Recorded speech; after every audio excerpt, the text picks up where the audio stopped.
Okay, so I wanted to apologize about not uploading a video last week. However, I just feel like I wasted the whole week.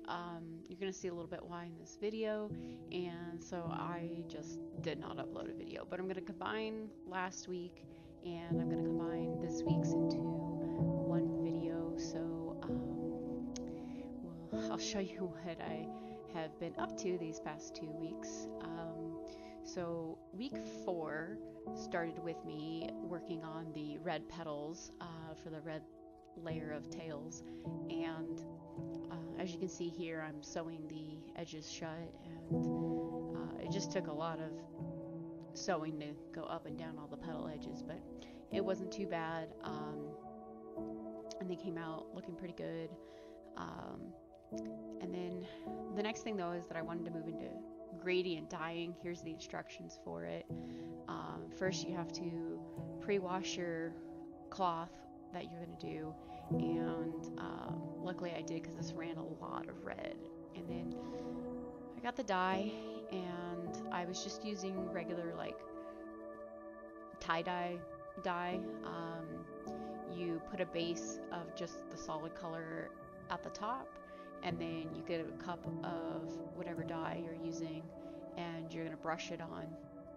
And then once you've brushed that on into the areas where you want it to start gradient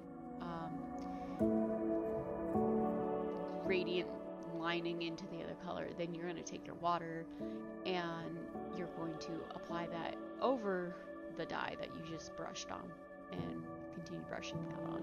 So that's what you see here. And this is the same technique that I did for all of the dyeing that I did, and it was kind of really disappointing because I spent like half an hour doing this and let it sit there and dry overnight, even because the instructions said to leave it for like 6 to 8 hours, and by that time it was going to be really late at night, so I was like, I might as well just leave it overnight because it's okay if it dies like more, is what I was thinking.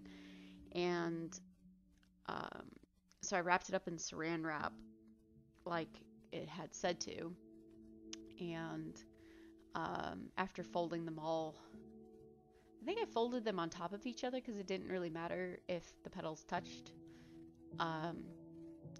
and it ended up looking really good while the dye was on there, but I washed it out and it all came out. So I tried the RIT synthetic dye with some fabric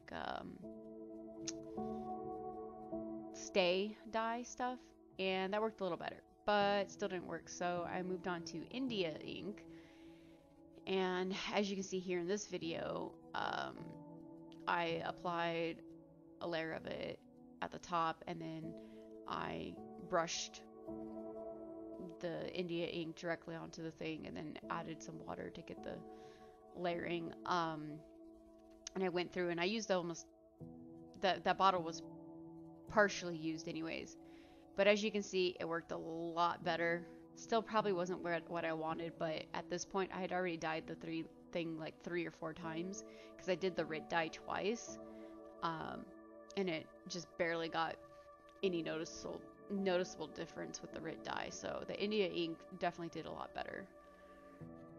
And the and the India ink really worked out. So here you can see me doing the sewing of the petals to the corset, and because I just got tired. That was week 5 actually, though. I think I did that at the beginning of week 5. The 2 weeks started to blend together. My frustration over the dyes not working was pretty annoying.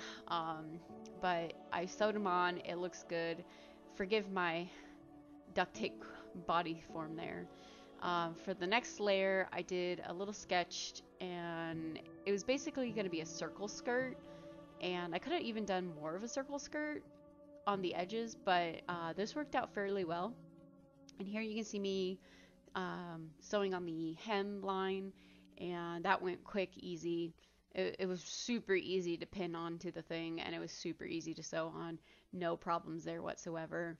Um, and like even the intricate like little squares in the back were just so simple compared to dealing with dyeing of the red petals. Um, but yeah, I did that, and then I got it sewed to the